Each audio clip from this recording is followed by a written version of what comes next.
districts are failing. I hope I will have some things that I can point out as to why they're failing. But let me go back and give you a little history and as to why I'm here, like Ms. Al-Moody did. I went with ANA on their national EGW staff in April of 1969. I knew virtually nothing about the nursing organization. I did have a good bit of experience in labor relations, primarily in the South. And shortly after going with the ANA and learning of their, it was called Economic Security Program at that time, I started having serious reservations about the way that it was being run. On many occasions, I discussed these reservations with Miss Al-Moody. And to this date, I don't ever remember Alice and I disagreeing on philosophy of what the program should be. I remember one time asking Alice, is it wise for ANA to approve a new approach project in a state that does not have a collective bargaining law? Having worked in the South, I knew what would happen. It was almost inevitable what would happen when you tried to use this kind of approach in a southern state or a state that was more or less anti-labor. Another time I remember talking to her, I said, Alice, what happens when we organize a local unit and management refuses recognition? We discussed this, and you had two choices. You could strike to try to force them to give you recognition, or you could walk off and forget the whole thing. I'm a poor loser, and I don't like either one of those alternatives. Now, at this time, I was assigned to federal employment, where we had the executive order, at this time the first executive order, so this wasn't really my concern. But I did worry about it constantly. And as I went from state to state, talking to the various nurses throughout the country, executive directors, I kept looking for answers to this problem. Following a staff meeting in September of 1969, as we walked back into the EGW offices, Betty Campbell said, Bob, would you mind going down to Georgia and doing an evaluation of that situation before I send a new staff member in there? I said, no, I'll be glad to. I had just vaguely heard of the DeKalb situation. I didn't know the details of it. So I came down, met with Miss Overton, who was executive director at that time. Within a week, I was making some recommendations for changes. By the time I got back to my home in Charlotte, I think it was just a matter of days, Miss Campbell said, Bob, would you mind helping George until we recruit new staff? Sure, Betty, I'll be glad to do that. I like Georgia anyway, closer to home. And then they decided, since the new approach project didn't have too far to go, they'd just let me fulfill ANA's commitment and I would work with Georgia. Well, reading behind the scenes, I guess by that time I'd passed their approval and GSNA had accepted me, but they kind of eased in. About the time I got that assignment digested, Betty, I came down to Atlanta one morning, I think it was in February, drove down. I had a call in from Miss Cantwell. She said, Bob, I'm awful sorry to tell you this, but you're terminated. One of my jobs here was to find someone to fill the staff position for GSNA, so I just recruited myself. This is how I got in here, and I get deeper and deeper involved. But a long time before I got this assignment, I recognized the potential problems and started seeking answers. I found these answers, some of them I think came about little by little. Today I think we have got at least part of the answers, not all of them, but at least part of the answers. And I hope to share these theories with you and ask for your critical evaluation. Don't buy them just because I say so. Buy them because you think they're right. Having these ideas and theories, it was a real welcome opportunity to go to work for GSNA to try to prove them. So in the last year, I've still been studying the problem, talking with nurses, looking at the local units, still discussing it with Miss Moody. And the more I talk, the more people I talk to, the more I study it, the more I'm convinced that we do have something that has merit. And just in the conversations that I have heard since this meeting started this morning and during the lunch hour, I'll tell you this, that most of the progress that has been made has not been made through a signed contract. You'll take all the raises, all the personnel policy improvements, and all the state associations that have been made through the formal collective bargaining process and weigh them against those that have been achieved by informal bargaining, you'll find that the informal bargaining has been more effective. Ms. Finnan was talking at lunchtime about what they're doing in Florida. I think it's terrific. It's what I was advocating a long time ago. I don't claim that these ideas are original. Really, what we're doing goes back to what Ms. Moody said Michigan was doing years ago. It goes back to what the Technical Advisory Group recommended in 1963. But this is our program. We haven't bothered to formalize it. The chapters are not even mentioned in GSNA bylaws.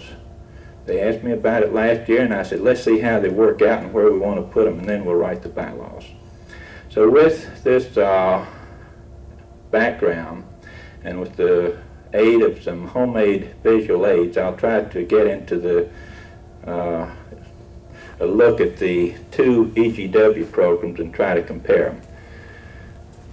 Alice, would you get that light?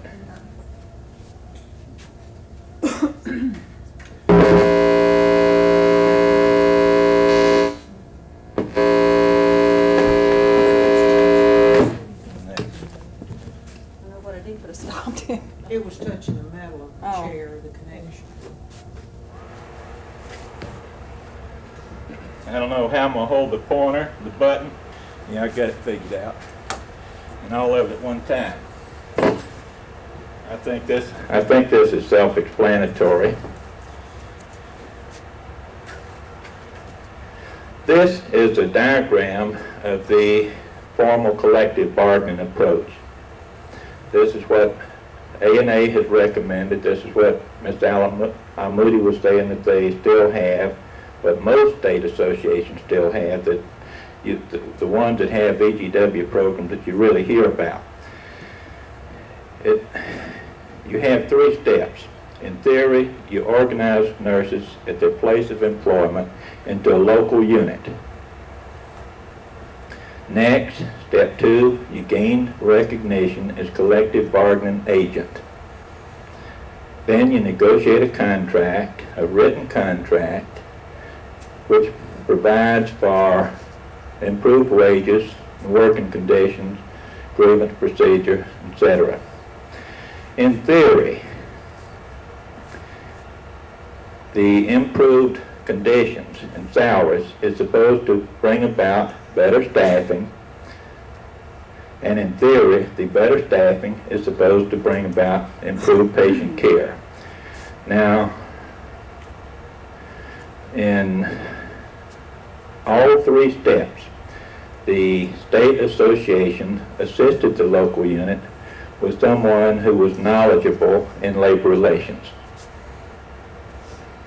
Now, this is the diagram of the formal collective bargaining process. I have called it the union approach because this is what is traditionally used by most labor unions, not all of them. Now, as I go through, if you have any questions, interrupt me at that time if you want to, or save them till later.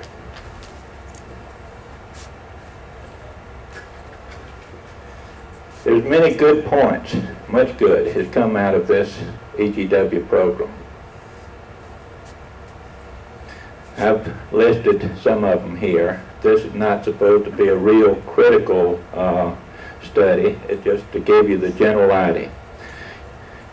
Most places where you've had active local units, you've had increased membership, increased involvement, increased bargaining power, you've improved salaries and benefits, nurses have gained a greater voice in nursing practice, improved communications, improved patient care, and where you've really had the a little noise and maybe a little crisis and controversy, you've had improved benefits outside the agency. And I think that this came about pretty clear this morning, that one mass resignation in Atlanta, Georgia affected nurses' wages and working conditions throughout a number of states. So really, even the people who have been against EGW have admitted that much good has come out of it. They also point out that there's a little bit of bad come out of it too. This approach has not been supported by many nurses, considered unprofessional. It's really divided the association in many situations. It's strongly opposed by management. It's caused some people who were allies to suddenly turn against us. Anyone that's been gone this route, I think that they would agree that it is very expensive. I think GSNA spent something like $26,000 the year that they had the DeKalb mass resignation, and A&A was paying Mr. Kravitz's salary on top of this. There's no way of really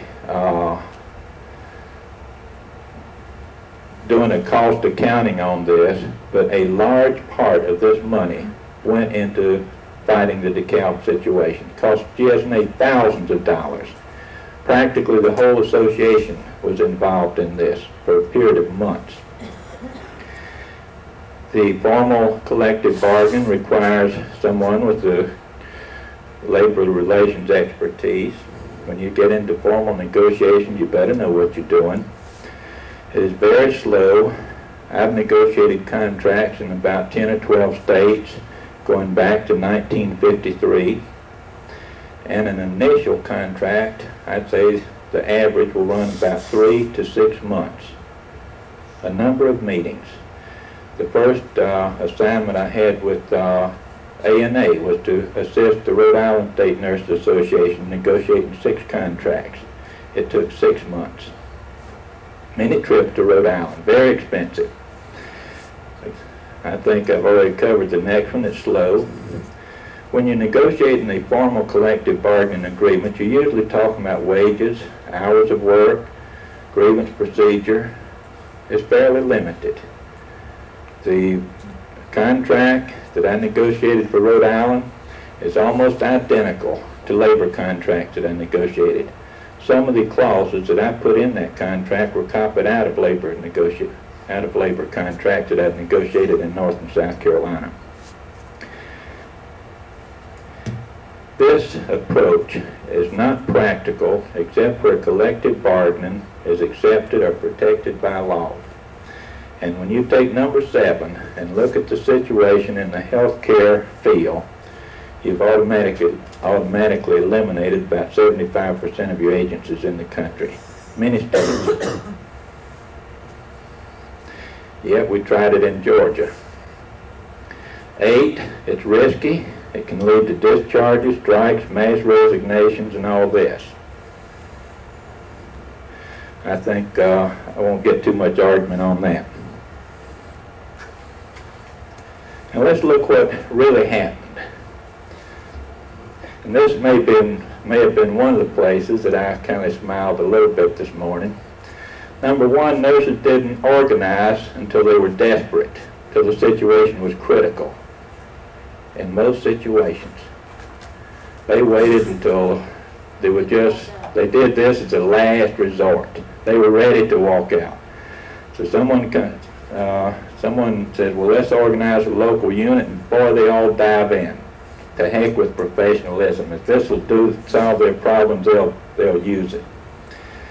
When you talk about formal collective bargaining, negotiating a contract, most management in the hospital field, just as well as in the industry, overreacts. They hit the panic button. First thing they do is call the lawyers in. And about 75% of our troubles comes from these lawyers giving these people poor advice. It's backwards. It's exactly opposite of what they should do. And this one man that Georgia Hospital Association hired last year, Al Hartnett, I think he charges $700 a day. I know because I started to go in, when I started to work for ANA, it was a toss-up of whether I became a labor consultant for management or an organizer for ANA. And the fee that I was supposed to start out for, with plenty of guaranteed work, was $300 a day. And this is how I know about Al Hartnett. He started out for $300 a day and about ran himself crazy. And he figured, well, gosh, maybe if I raise my fee up, I won't have to work so hard. So he raised it to $700 a day, and then he never did get to bed. The management person who was telling me this says he is making in excess of $100,000 a year. Mr. Hartnett came to Georgia last year, spoke to the Georgia Hospital Association, and he gave them the stupidest advice I've ever heard in my life. He was talking about concerted activity. Don't ever meet with a group of employees. This constitutes concerted activity. It's protected under the National Labor Relations Act. To start with, the people he was talking to aren't even covered by the National Labor Relations Act. On top of that, you can have concerted activity whether management ever meets with them or not. Because under the National Labor Relations Act, any time that two or more people work together, it's protected by law, if it's covered by the National Labor Relations Act. Number 3 is stern, poor personnel policies. Poor communications is what unions thrive on. So right here is where you had your battle. Almost every strike, almost every mass resignation, almost all of the crisis and controversy out of ANA's and the SNA's Economic Security Program has been over recognition. It hasn't been what nurses wanted, it's how they tried to get it.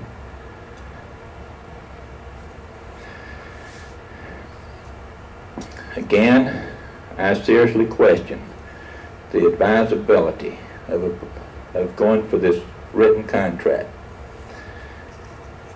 There's 200 and some hospitals in the state of Georgia. I forget, 200 or 300, 400 nursing homes, hundreds of other employing agencies. If I had to go the formal collective bargaining route, I couldn't possibly touch over 10% of it, even if they rolled out the red carpet and said, come negotiate a contract. So if you go this route, you better have plenty of well-qualified staff assistants. And I don't know many state associations that can afford it. You just don't have it. Theoretically, this was supposed to lead to better staffing to improve patient care. During the time that Mr. Kravitz was here, the time that he had them scared to death, boy, the wages in Georgia shot up. I forget what district it was that invited Mr. Kravitz down to talk to him, but everyone was buzzing about it. Mr. Kravitz coming down. He flew down there, and the airport was fogged in. He circled around a couple times and came back, landed back in Atlanta. Every nurse in that district practically got a $50 raise.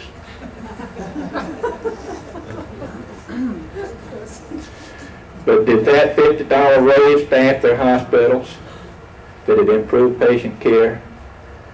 Did our 40 to 45% increase in nursing salaries in the Atlanta area do away with the problems? Poor staffing? We just have better paid nurses worrying about the same problems.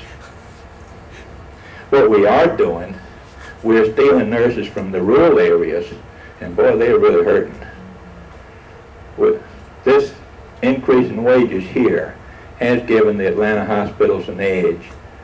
They do not have as serious recruiting problems as they did have, but we're just stealing them from somewhere else. So I seriously question whether the improvement of economics is the way to improve patient care. I don't think the theory is sound.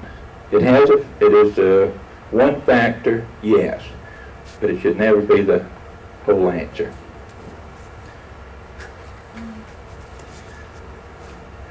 Now let's look at basically the same thing I've already shown you. If you look at the benefits, and here we had to put them in lowercase because of space, same 8 benefits that I outlined earlier, and look at the diagram, and if you remember or if you're familiar with what's happened in local units throughout the country, you'll see that almost every one of the benefits occurred because the nurses organized at the local unit, not because of the contract. When nurses organized, you had the increased membership, the involvement. This unity and action increased your bargaining power. In many cases where they never got a contract, they improved salaries. They got their benefits without the contract. The Fulton County chapter, which was originally a local unit organized by Mr. Kravitz, just got a 12% raise here in Atlanta. I heard about it last week or week before last. Other county employees got 8%. They said, don't tell anyone. Why did they get it? Chapter chairman was just laughing up a storm the other day. She said, Bob, we got this raise because we invited the candidates for county commissioner to our chapter meeting back in October and read them the Riot Act. So she said, if we hadn't had our chapter, I said, we wouldn't have gotten that raise. Says that's a payoff. My gosh, I didn't have to go up there and negotiate a contract. Never would have gotten that out of them. But they got it just because they had the chapter.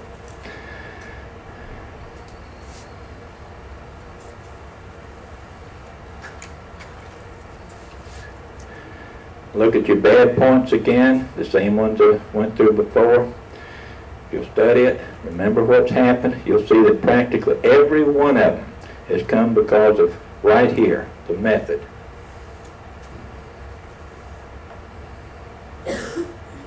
Now, not in all cases, but generally.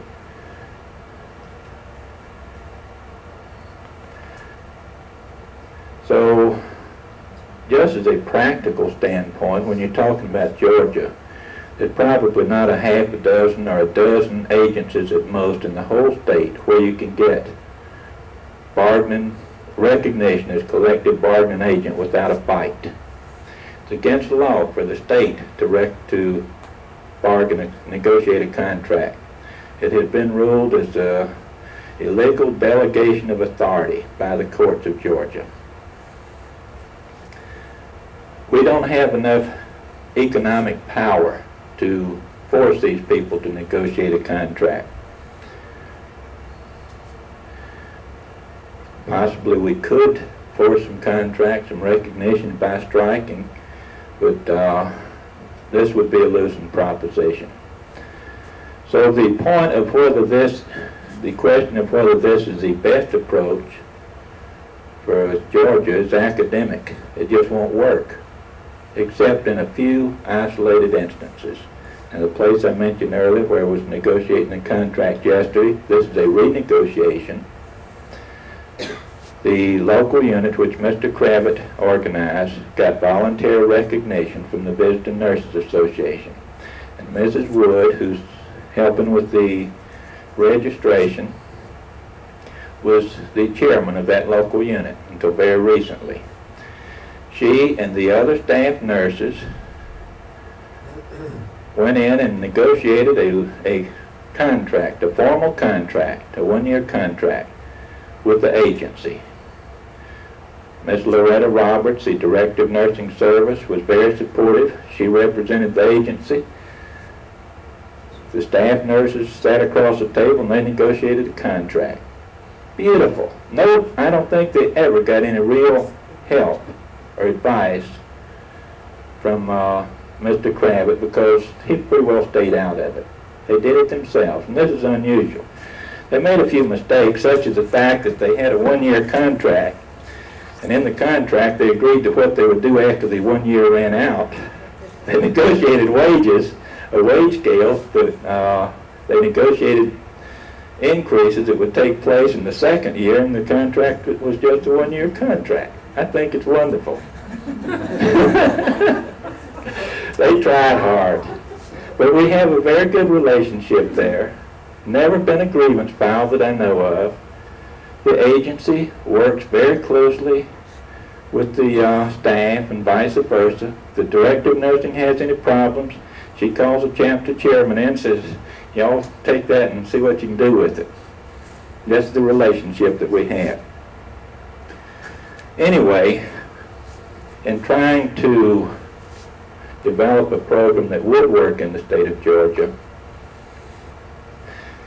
I had certain ideas, things that I wanted to achieve in developing a new program. I wanted one that would unite nurses rather than divide them. Ms. Butler, who is chairman of our Council on Economic and General Welfare, was president of the 2nd District when the DeKalb crisis occurred. Margaret, what was your membership before and after that? I forgot. 66 before and 32 afterwards, or something like that. They cut a district membership in half.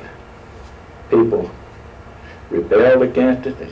Oh boy, they up in arms, withdrew from the association. Tells you something about women. And this was 180 miles from Atlanta. So we had people in administrative positions. All this, they felt very threatened by this. And when I was with ANA, I remember the correspondence coming in from directors in California and saying that the association was helping their staff beat them over the head and they wanted to pull out, and there's been all kind of internal problems. So I wanted a program that would unite nurses, because I figured in order to be strong we had to be united. Therefore I wanted a program that would support nursing directors as well as the staff. I wanted a program that would be more acceptable to management, that wouldn't scare them to death. If people scared to death, you can't negotiate much. You have to establish, well, I take that back. Maybe you can negotiate more. But to my way of thinking, the ideal relationship is where you work together harmoniously. The nursing staff is concerned with improving patient care. There should be hospital administrations concerned. Why don't you work together if you have the same goal? Now, this is just a personal philosophy of labor relations. I do not advocate the conflict approach. I don't believe in strikes. 3, I wanted a program that would work in the state of Georgia, where we did not have a collective bargaining law. The basic approach wasn't to improve salaries, but to build a bigger, better, and a stronger GSNA, one which can meet the needs of nurses and nursing in the state of Georgia. 2, to attack the problems of nurses and nursing on all fronts rather than just on the economic front. If you go back and read the letter, my correspondence with Ms. Almoody practically a year ago, I said, Alice, what the truth of the matter is that once you organize a group of nurses, they're going to devote their energies to their problems of immediate concern. You can organize them and tell them, now look, you're supposed to improve your salaries, but when you turn your back, if salaries is not their major concern, they're not going to worry about them. They're going to jump over and work on something else. So don't tell them what they're going to have to do after they get organized. Give them the power and say, you know what your problems are, go work on them. The program objective, which we adopted last year, was to advance the professional and economic status of registered nurses and improve patient care in the state of Georgia. I figured this was broad enough. I couldn't get tripped on it. Also, it's a continuing objective. It's one that we will never reach, but one that we will move towards. Also, it is a guideline that can be used in deciding on methods. If something doesn't improve the professional status of the organization, if it is detrimental, we don't use it. It's inappropriate. We have to weigh our methods against the total picture. This is what we've come up with. We organize a chapter. Instead of a collective bargaining group, it is an employment level branch of the professional organization. Run democratically by those who are members.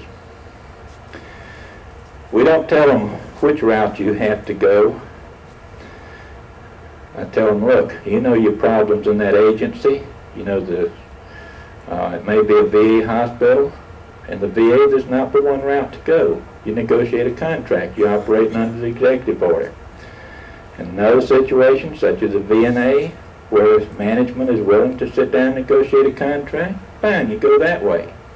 If you have a place like the public health department where it's impossible to negotiate a contract unless someone violates the state constitution or you change a law, you go informal bargaining. If that doesn't work, then you pull use a little imagination. And nurses throughout the country in your local units have used a lot of imagination. And I think this is probably the best method of all. So once we organize a chapter, we get the membership, the involvement, the commitment, the enthusiasm. We point them in the right direction, and with the very minimum of staff assistance, they'll pick their route and start moving in this direction. Now, back in the summer, I had a letter from a little girl who worked at Talmadge Hospital, which is part of the Medical College of Georgia up in Augusta. I went up, I met with them. We organized a chapter, they did. I met 2 or 3 times with them. They adopted their bylaws on August the 31st, 1970.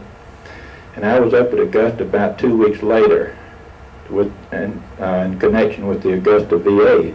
And I called Miss Bainham, the chapter chairman. I said, Jeanette, you want me to come to your meeting?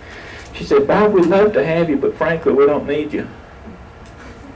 About that time, I organized another chapter. And because of the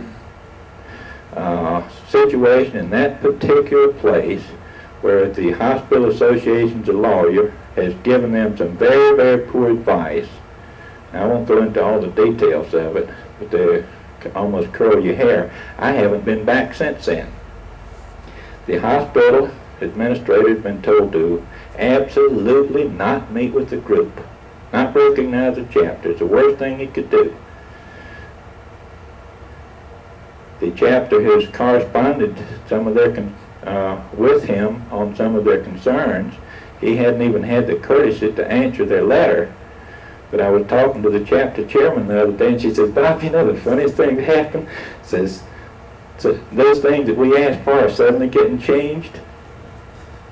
I haven't been back. Using this type of approach, I can cover the state of Georgia, because most of what these people need in the way of labor relations information, I can put into a manual for chapter chairman.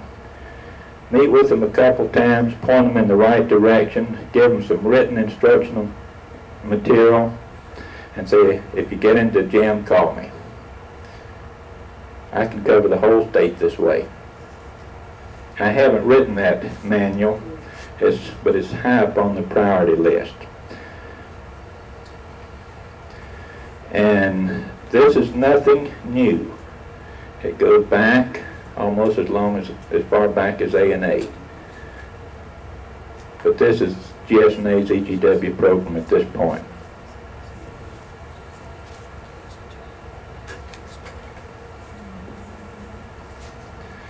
Some of the advantages is that this is far more acceptable to nurses.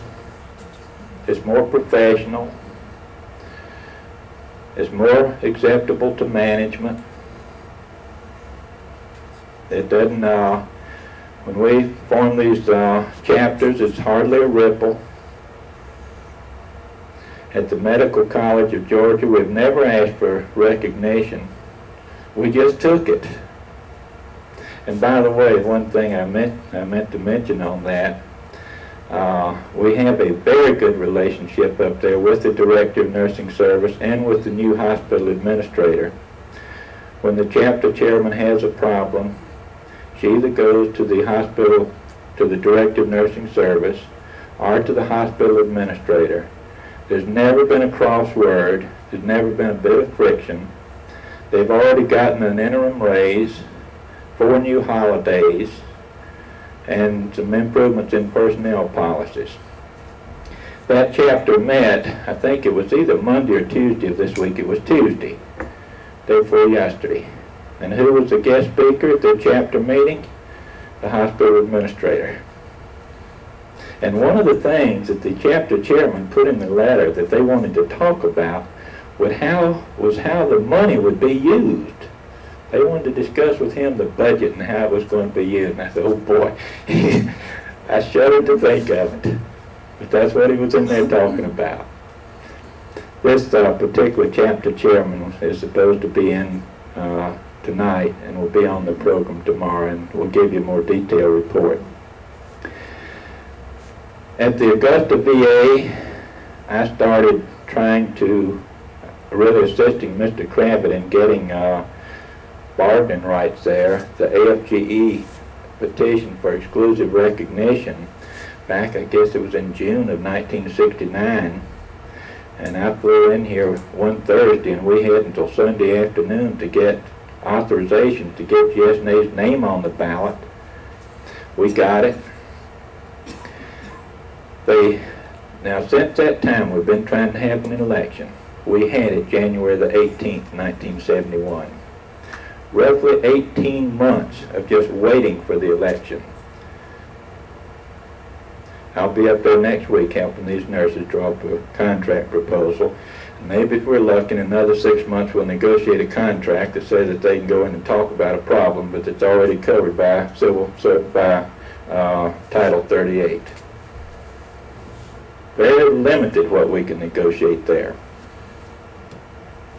In the meantime, about 3 or 4 miles away from that same VA hospital, we organized a chapter in August, and by September and October, boy, they're getting results with not 1/10 as much expense or trouble.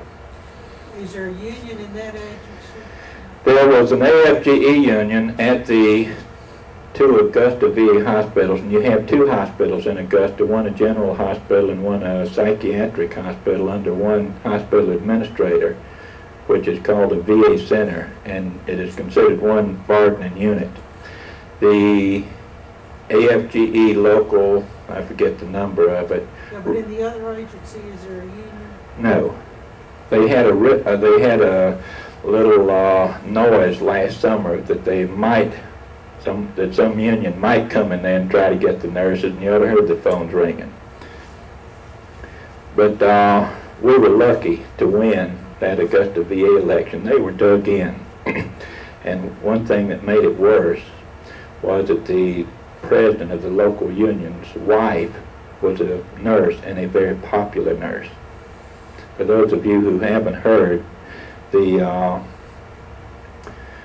results of the election were 57 votes for GSNA, 29 for the AFGE, and 1 for neither.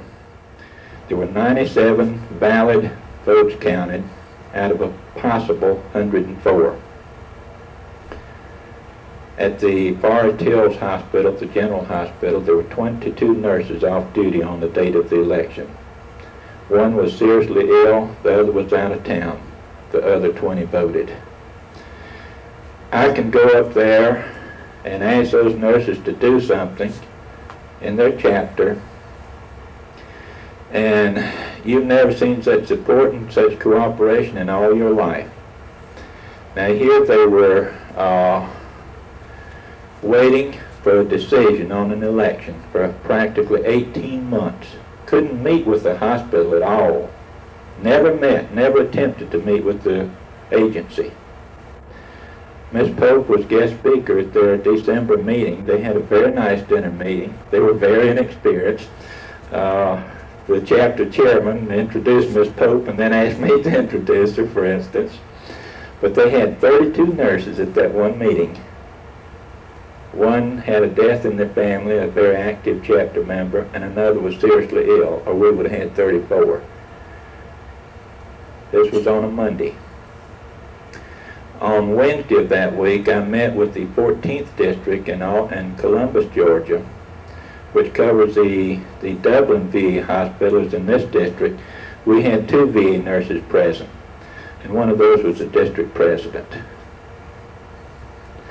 In January, when the nurses had their meeting, I had something else come up and couldn't get up there. They had 32 nurses present at that meeting. This was on a Wednesday. They had to change because of getting a place to meet. The following Tuesday, the 10th District met. There were 22 nurses present at that meeting out of that one chapter. Some of the most active people in the GSNA are members of that chapter. One is vice chairman of our Council on Economic General Welfare, who weren't even members before we organized a chapter. We couldn't have won that election without this. And the reason I'm elaborating on this is to show you what can be done just by organizing the chapter. The involvement, the membership. I think our membership, at the last time I counted it, was between 90 and 100 members in those 2 hospitals. Probably one of the highest percentages of any hospital in the state of Georgia. It wasn't that before we formed a chapter. One of the biggest advantages of this approach is that it is very flexible.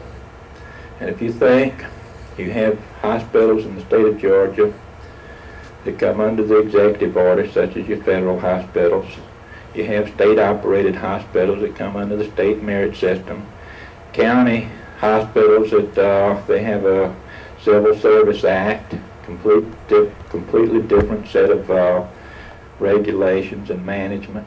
You have hospitals operated by the Catholic Church, the Baptist Church, and a half dozen other groups. Have about 10 or 15 or 20 different types of hospitals, each with their own problems. Each of these requires a different approach. With the chapter concept and not tell them that they have to go in and negotiate a contract or they're a complete failure, they can go in and use the approach that is most appropriate for that particular organization at that particular time. And I think that this is one of the greatest advantages of it. I think it is much more suitable for the state of Georgia. It's less risky, and it works. This is not theory. This is what I think I'm doing. It's just pointing out what has already been happening for many years. Again, going back to what Ms. Almoody said about Michigan, I think they operated this way for 6 years. So some labor relations experts got in there and told them that they had to get a contract. In the conversations that I've heard since this meeting opened this morning, I've heard a number of executive directors that was very defensive about what the number of local units that they had and what accomplishments that they were making.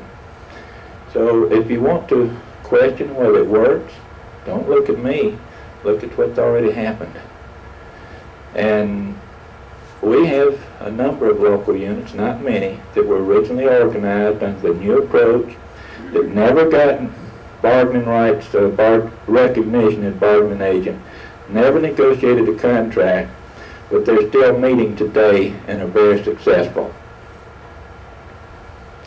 The Fulton County Public Health Nurses is one such group, and they'll have 20 to 40 members out at an average chapter meeting. They don't need any help from me. They probably know more than I do in a lot of areas. There are some disadvantages.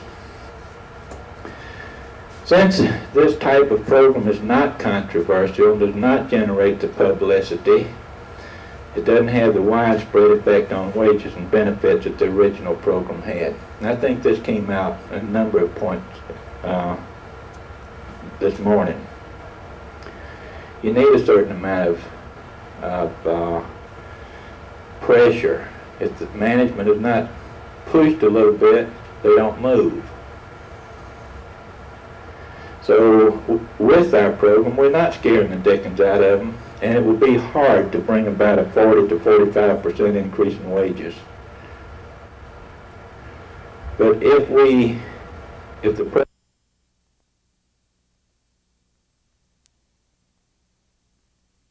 patient care. So right now we have, GSNA has a no strike policy, and there's some people that think we ought to rescind it. But because of the thinking in Georgia, because of some of the aftermath of the DeKalb situation, I think we ought to hold on to it a little bit. But one day, if we do rescind it, I don't expect to have any work stoppages, but it would be nice to hold over the head. And to run that rabbit down just a little bit farther, if you have a no strike policy, or if you don't have it, it's not going to stop the strikes or the mass resignations. If you get a bunch of nurses mad, and they get mad enough, they're going to walk out. And ANA and GSNA is not going to stop them. So really, having the policy is almost academic. So that concludes the first part of the program, and we'll turn the lights on and the projector off, and then if you have any questions, I'll try to answer them.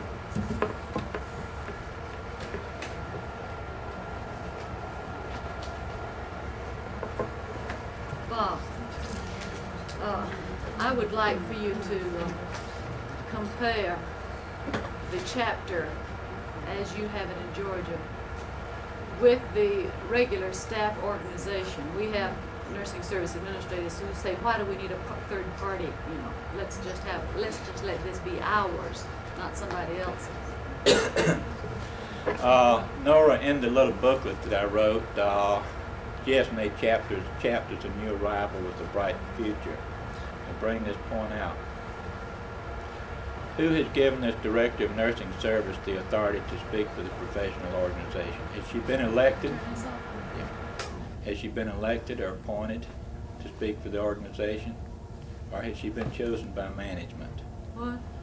Who has given the Director of Nursing Service the authority to speak for the GSNA?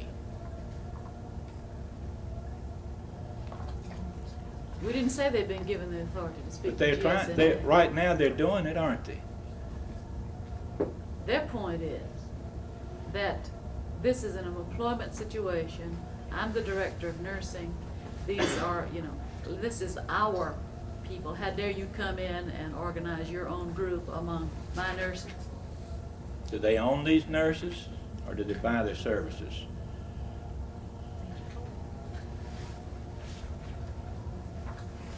When these nurses go to work for this agency, do they give up their rights as American citizens? Their right to a voice, to speak See, my out? question is, you know, suppose the director of nursing says, all right, now we don't need a chapter because we've got our own organization. You know, we've got chairman of staff, we've got Okay, this is committees, her, we've she's got entitled to this. this opinion. We've provided. She's entitled to her opinion. But what if the nurses disagree with her? A majority of the nurses working under her. What if they say that they do have problems and they do want to have a chapter? Does this answer your question? No? Could I comment? I think what she's saying, which is gonna be my question to you, is really isn't, what a lot of this boils down to is that the key thing in every place of employment is the relationships that exist in the various levels of management. I mean, from staff to supervisor to director and to administration.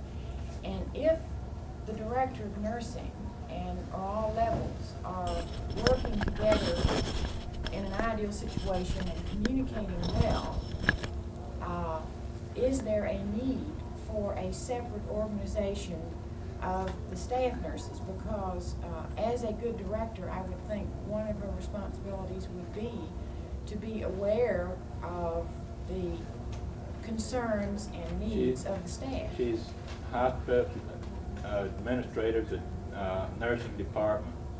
She's their house mother. No, I don't think she's there. Now, wait a minute, let's clarify. This is what Let's comes up. clarify a basic assumption, Barbara, that I think I heard you make, which is that there are only staff nurses that belong to GSNA chapters. If this is the basic unit of membership and participation, then why is the director of nursing excluded from membership in a chapter? Because the chapter won't work with with nursing service administration in it. In normal situations, Then you're denying the rights of membership to somebody when you put it at this. You're getting in real deep water here, and I tell you how. You get there real fast though, boy. You want me to continue on this? Yeah. And really, it would take a while to clear this out. But let me go back to. It's the biggest stumbling block. Let me go back to Rhode Island. NSA. When they held the elections there, and they were held by the State Labor Relations Board, 4 directors of nursing service were included in the bargaining units. 2 others didn't want in it, so they were excluded. When I left, the other 2 directors and assistant directors were petitioning the state to be included in the contract. And I negotiated the contract for the title there was superintendent of nurses at the Rhode Island Medical Center, which was a hospital with 3,600 beds. So what I'm doing here is telling each group, each chapter, when they draw up their bylaws, you know the people here, you decide who's eligible for chapter membership. All right. But let me cover another part of it. What you've got is the typical bureaucratic pyramid. Yeah. With the hospital administration, then your director of nursing service and on down. If the director of nursing service is going to be in the chapter, you're just taking that pyramid and moving it over into the... No, you're not. You are creating conflict when you say that a chapter will not work with the director of nursing in it. You may exclude her from holding office in that unit and change from a pyramid concept to a matrix concept of organizational structure. But you are even violating the principles of the federal executive order in terms of the right of any employee in federal government to participate in things. You lost me on that one. It excludes the director of nursing, but it does not exclude supervisory people. It does not exclude. What federal executive order, Ms. Culpepper? Well, as I understand the language of the executive order 14191, that it gives the right to any employee of federal government to belong to an organization. That's right. They're But only excluded from management. Now this is talking about The management's right, giving them the right to join, but they do not tell GSNA what we have to do. That's right, but I still think you've got a philosophical conflict when you say we could probably. If you make it a chapter of the organization, then you're withholding certain membership rights from. And I think they could give sue you class under of civil people. liberties.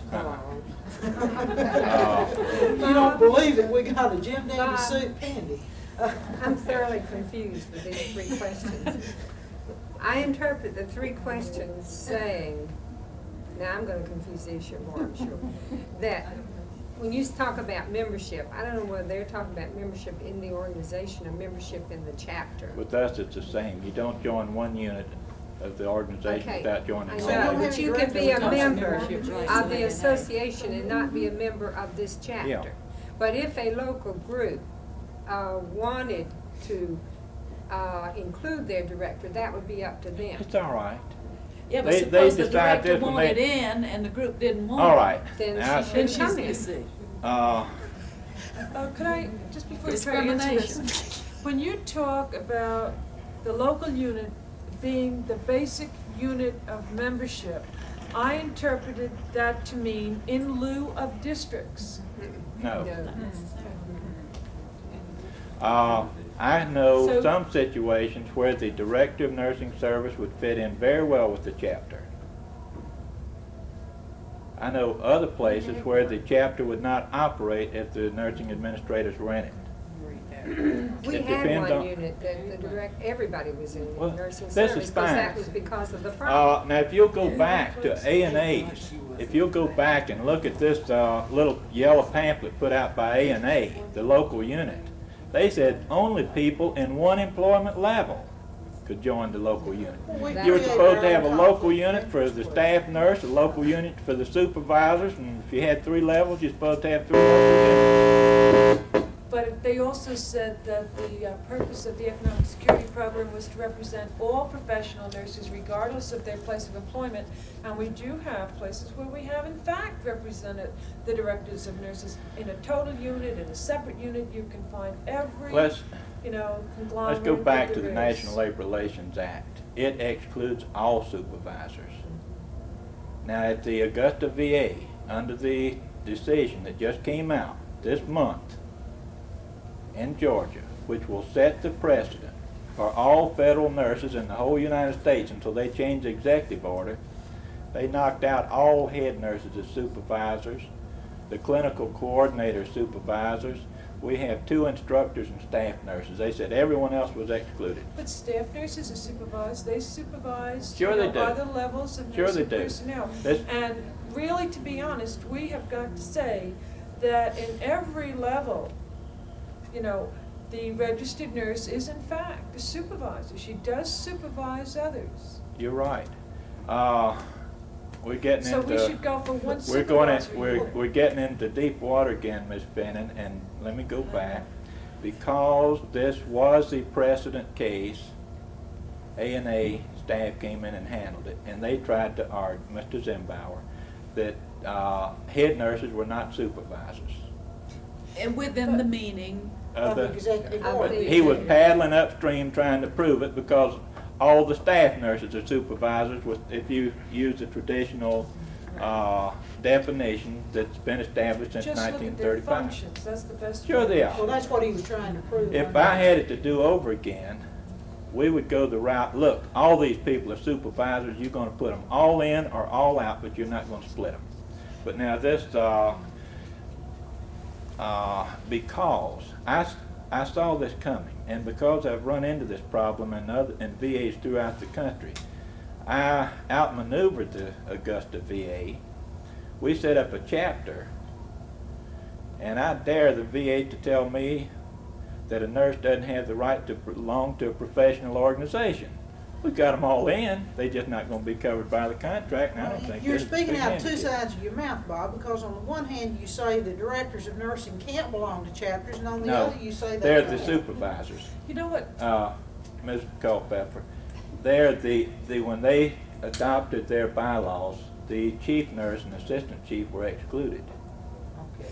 But now the nursing supervisors, the supervisors and the head nurses are active members of the Well, chapter. You made the statement earlier that you and Alice had not disagreed on basic philosophy. She made a statement this morning that sometimes the bargaining unit is interpreted as the same thing as the local unit or the chapter. Now, I think this gets to the crux of the question under discussion, and that is the chapter really in essence a bargaining unit in the usual sense, Or is it broader and does it provide the total base in terms of total association All right. programs? I'll express my opinion.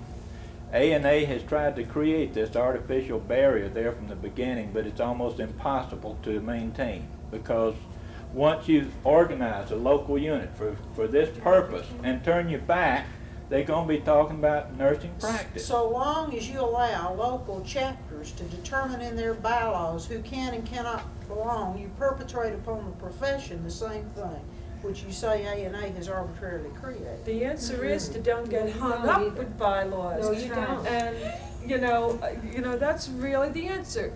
We've been discussing here and mixing apples and oranges, discussing the problems of formal negotiations versus informal. And in informal, you take, you know, whatever happens to be good in the situation. And over in X, you may have everyone from staff nurse to director. And over in Y, it may be just a group of staff nurses. They all belong to the district. But it will depend on what they want to do in each given situation. Let me give you an example. And do as much as you can, or as little, you know.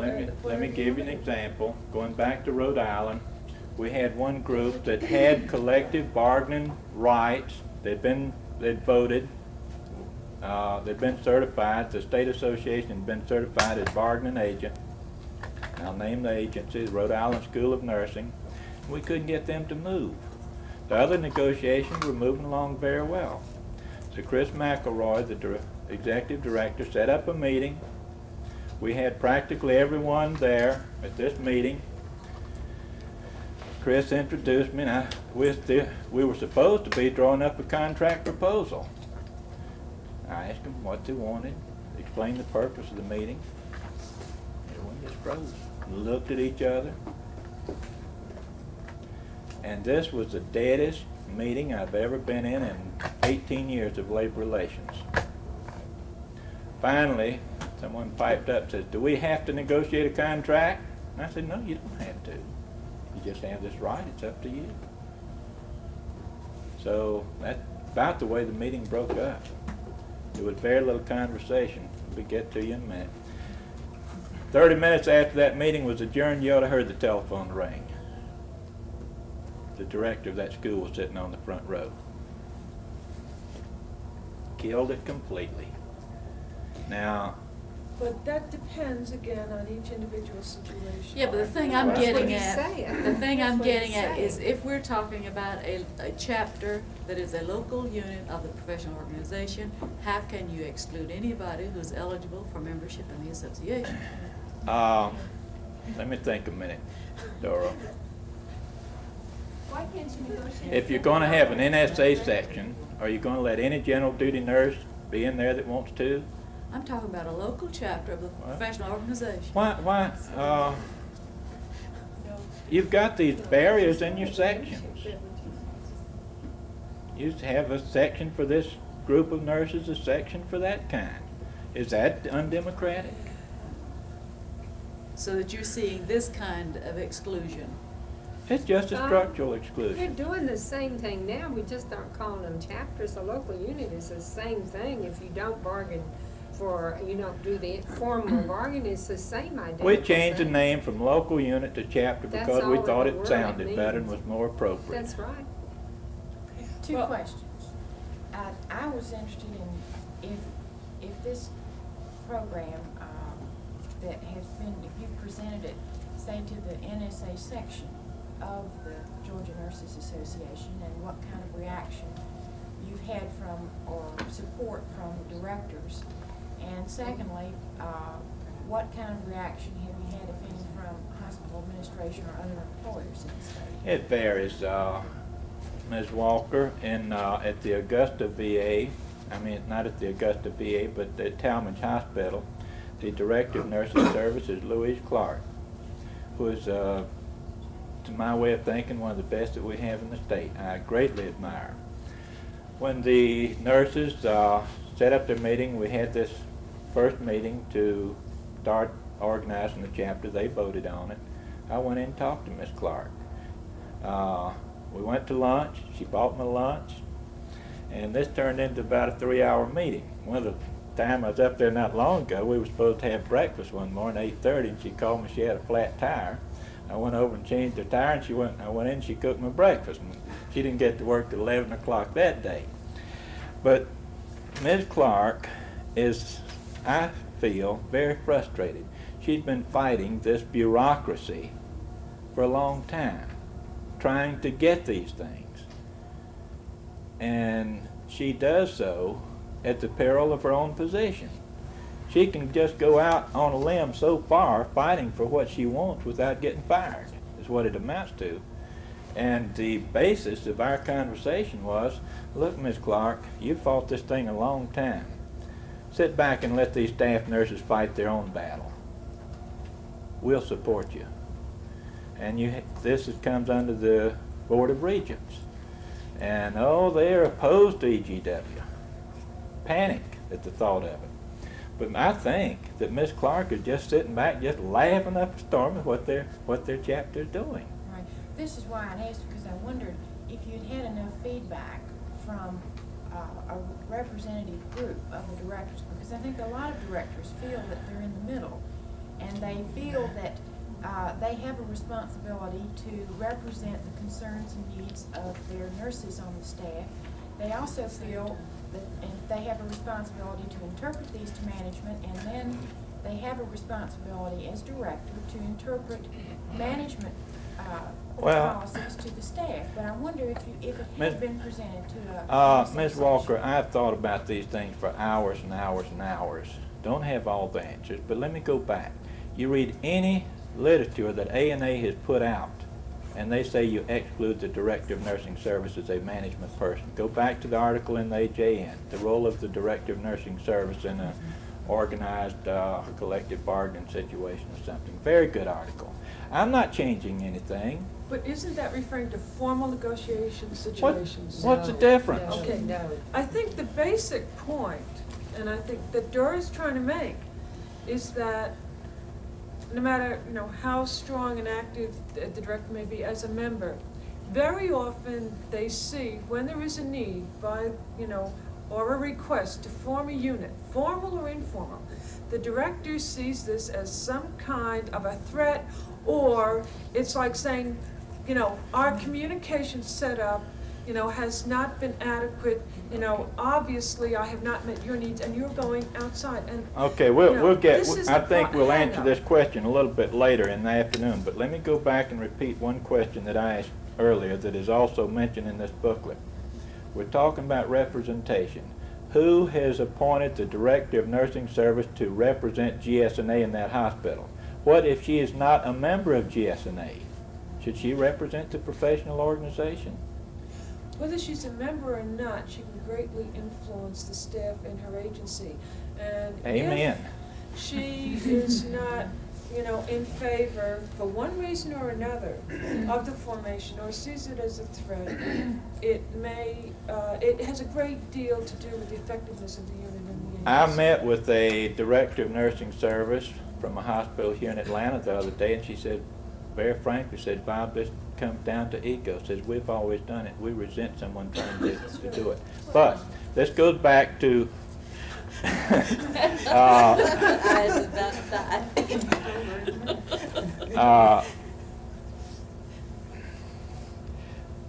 the next conference in Atlanta. It's already scheduled for March the 19th. It will be at the Atlanta American Motor Hotel. We're sending out approximately 1,000 invitations to nursing service administrators, nurse educators, and hospital administrators throughout the state, trying to explain what we're trying to do and develop the unit. Alice, excuse me. I'm getting even with you.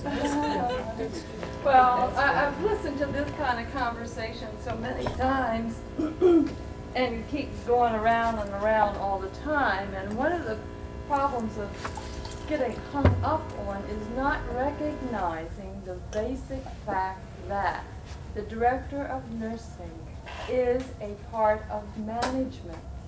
The directors have stated this themselves in their statement of qualifications that came out last year in this. We have got to recognize the director as a part of management. This gives you a different view of the director of nursing and how this be interpreted. I don't have all the answers, but. Doesn't help at all, make it any bit easier, Alice. No, there are another step. Don't get hung up on rigid thoughts, that traditional thoughts that we've got hung up on before in implementing this program. Flexibility, adaptability. What's to stop from forming another basic unit for the directors and assistant directors of nursing as their basic unit of membership in the organization? For them, because they've got basic problems that are same for directors of nursing. A council of directors of nursing or some such thing. They need, I remember when I was consultant to a nursing service in Michigan, the director of nursing, it was an osteopathic hospital, and the directors of nursing from all the osteopathic hospitals used to have once a month meetings.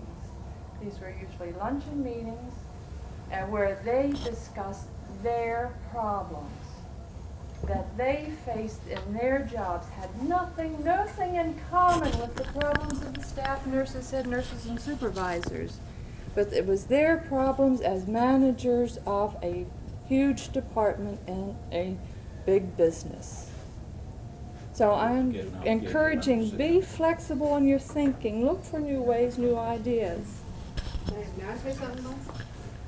You may. I've had this problem longer than any of you have, because this was a very I would interesting appreciate some memorandum. help, Barbara. I would just shift a little bit what you said on this, Alice, in that it's not that we have to recognize her as a member of management. She has to recognize herself as a member of management.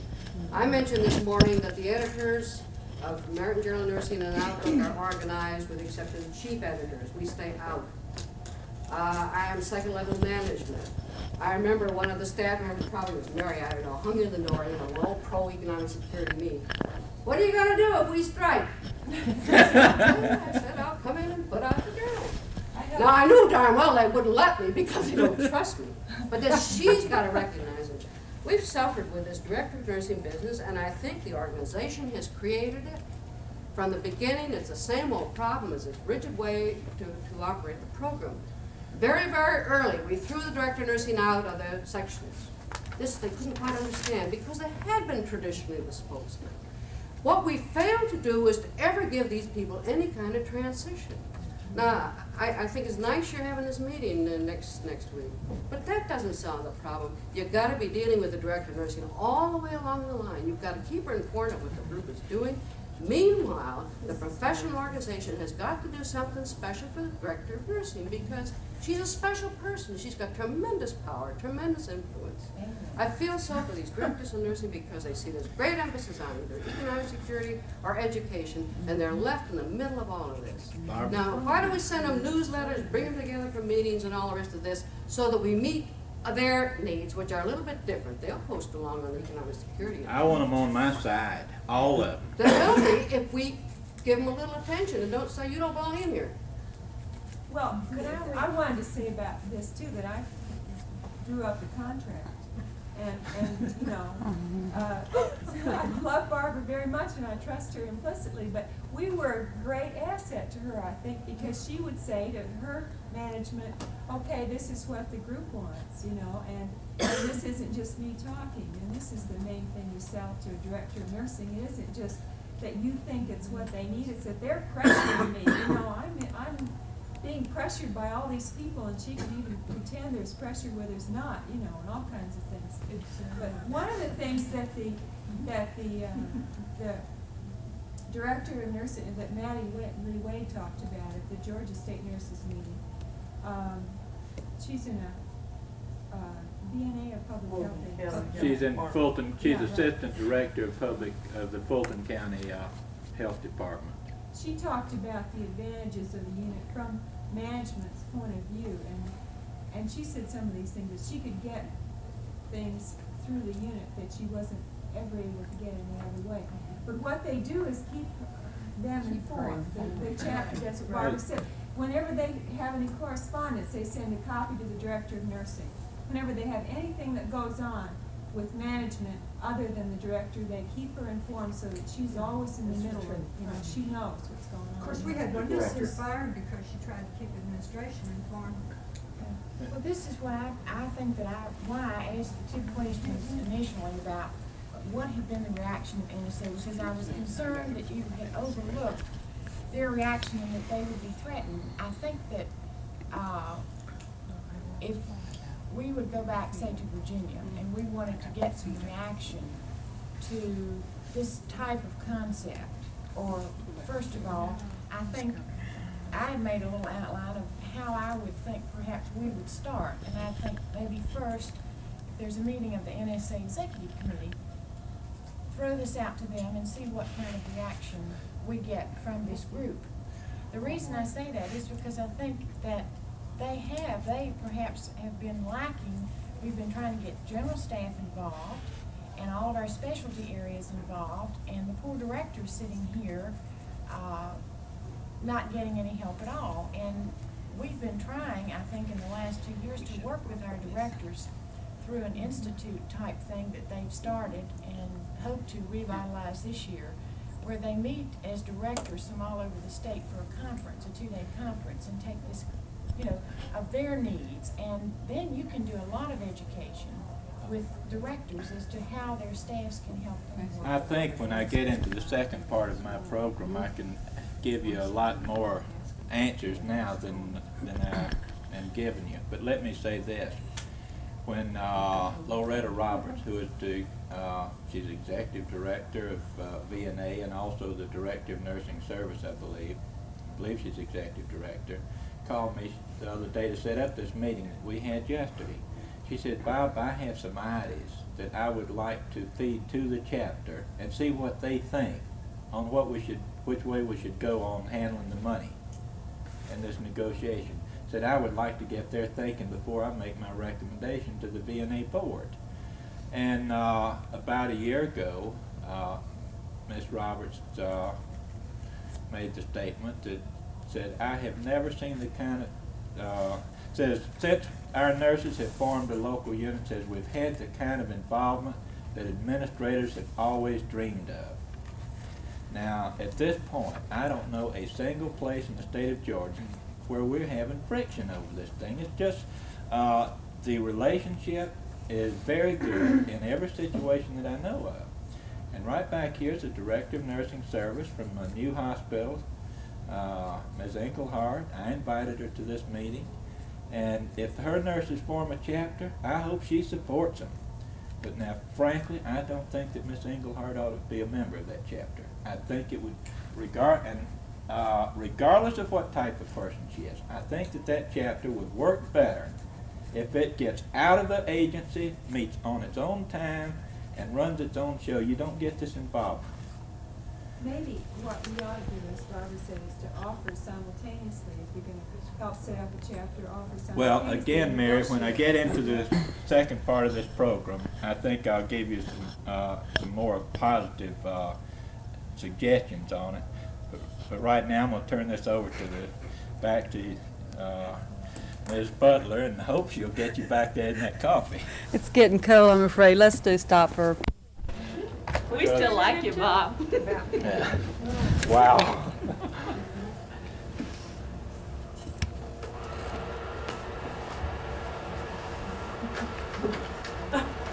Ho-hum.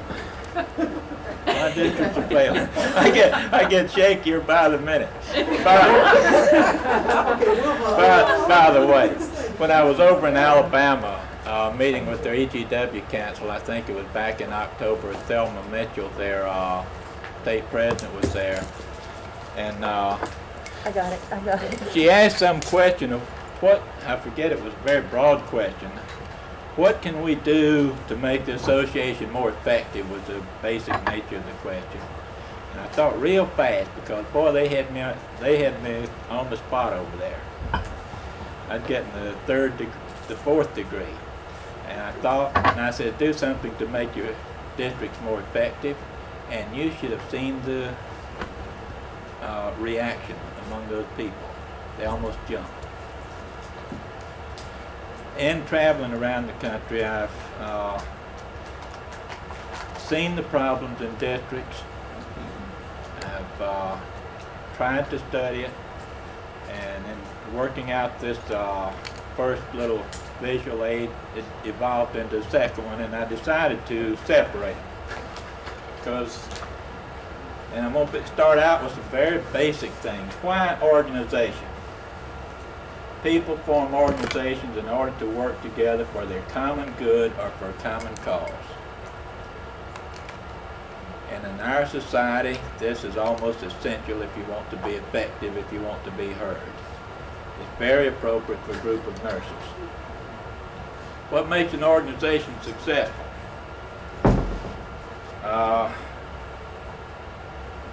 Having worked in trying to make organizations successful most of the time since 1952, I feel qualified to talk about this because this is all I've done practically for the last 18 years. And there's many factors that determine the effectiveness of a particular organization, but probably one of the most important factors is how much the organization is supported by those it seeks to represent. This is usually referred to as bargaining power. In turn, this support is largely determined by two things. One, how the organization fulfills the needs or desires of those it seeks to represent. Two, how well it communicates with those it seeks to represent. Now, if you want to be successful, and this goes back to some of the recommendations that I made to GSNA a year ago, you have to appear successful. It's largely a psychological chess game in building an organization. Now, I'll tell you what a union organizer will do. He'll go into a plant, he doesn't know anyone in there, he's a complete outsider, a complete stranger. This company has paid the employees' wages for years. It might be a very paternalistic attitude there. That union organizer will start about winning those employees' confidence. And when he gets their confidence, he's got a group of people who are united. This is what builds the labor organization. If an organization fulfills this need or desire and communicates what it's doing with those it seeks to represent, they will support the organization, and you can start a cycle where you get more power, you get the additional bargaining power, then you're more effective, you take it back and show your members what you've done for them, you advertise it, you sell it, then they say, hey, that's a great organization. Then you get more support and you build an organization that way. That cycle can work in two ways.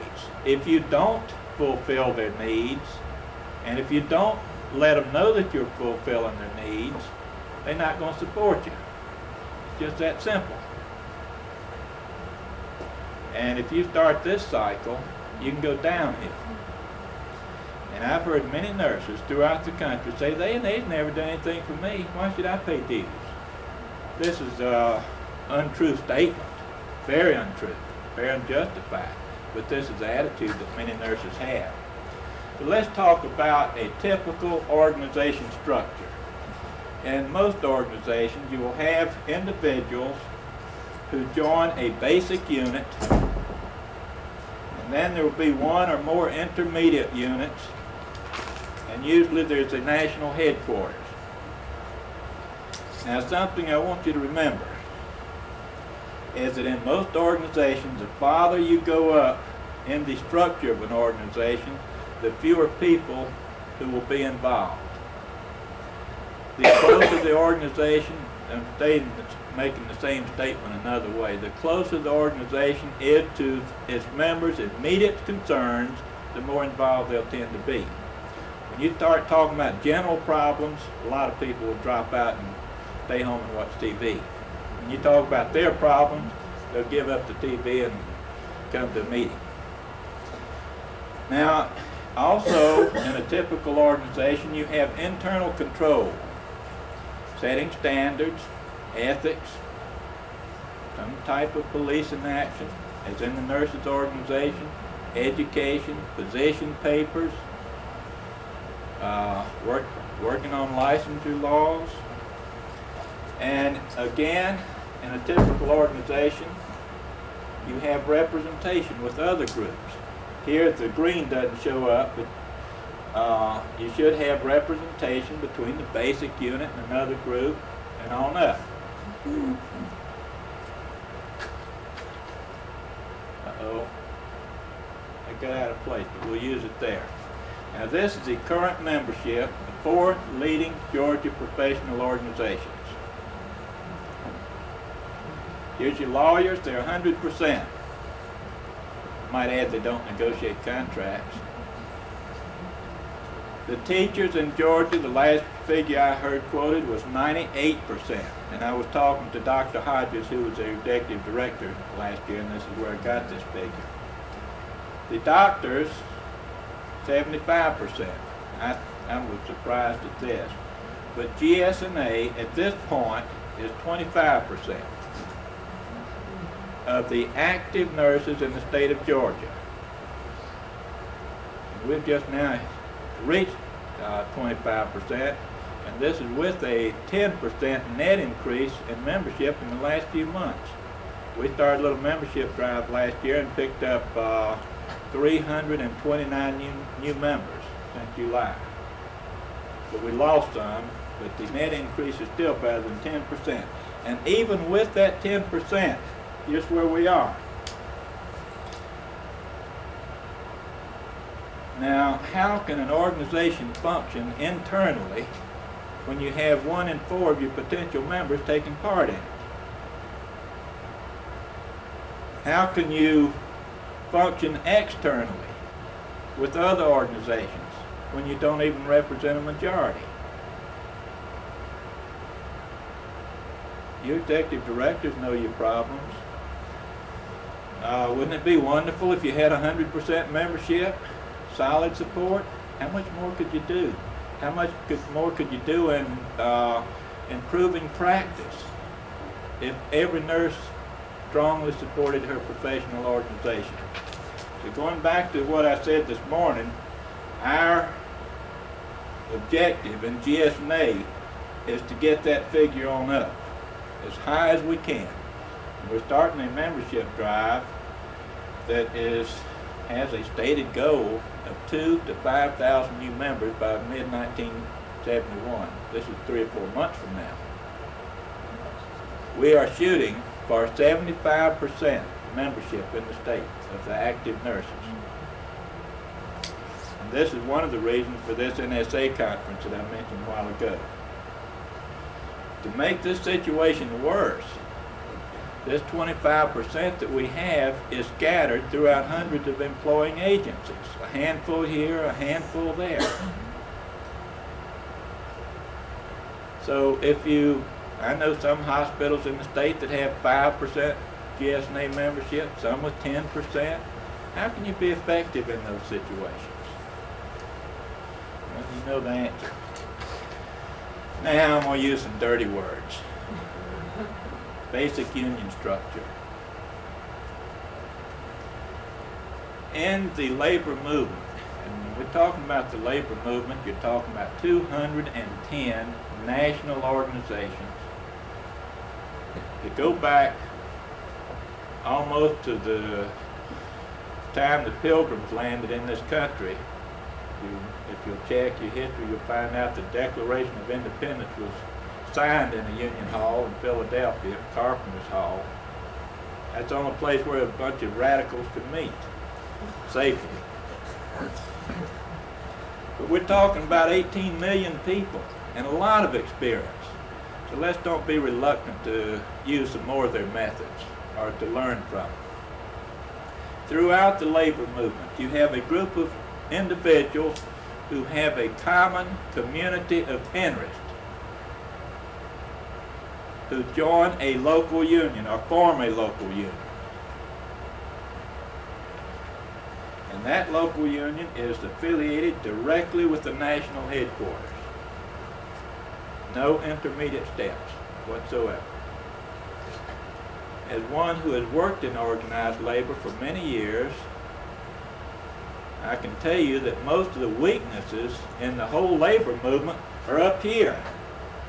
The bureaucrats who have gone up to the top and are using the labor movement for their personal benefit and prostituting their jobs. The strength of the labor movement is down here, the local union. This is the whole backbone of the labor movement. And most local unions are autonomous, very autonomous. They have to stay within certain guidelines of the national organization. They're self-sustaining. They run their own finances. They negotiate their own contracts. Sometimes someone from this level will come down and assist a local union. Now, this was my job for about 5 years as national representative. One time I was down in Hampton, South Carolina, and I met some people down there, and they were saying, Bob, said some of your union people live here in town. Now, this was my region. I said, we don't have any local unions around here. They said, sure you do. We got in a big argument. I went back to Charlotte and talked to our regional director who was over 5 states. He said, we don't have any local union down there. We got to checking. There's been a local union at Paris Island for 32 years. They'd never even seen a national representative. We didn't even know they were down there. They operated completely independently, and this is nothing unusual. So remember this. Now, the locals do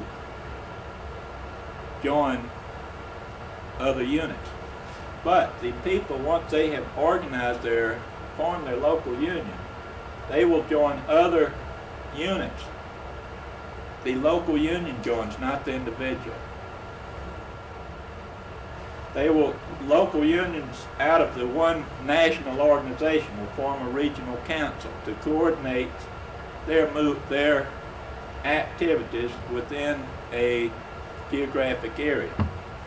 Local unions of different unions, and in a city like Atlanta, I would guess that we have 100 different national organizations, will coordinate their activities through a central labor union.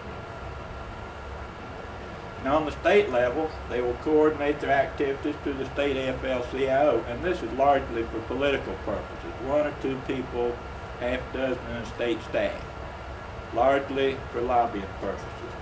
But the local union joins these things. You don't send all your members to these 3 meetings. You send a committee to represent all the members. We never, as long as I was in labor, I never ran into any structure problems, believe me. Now, the entire labor movement is broken down into 2 basic classifications. You have industrial unions and you have craft unions. Some of the characteristics of an industrial union are that you have a fairly large group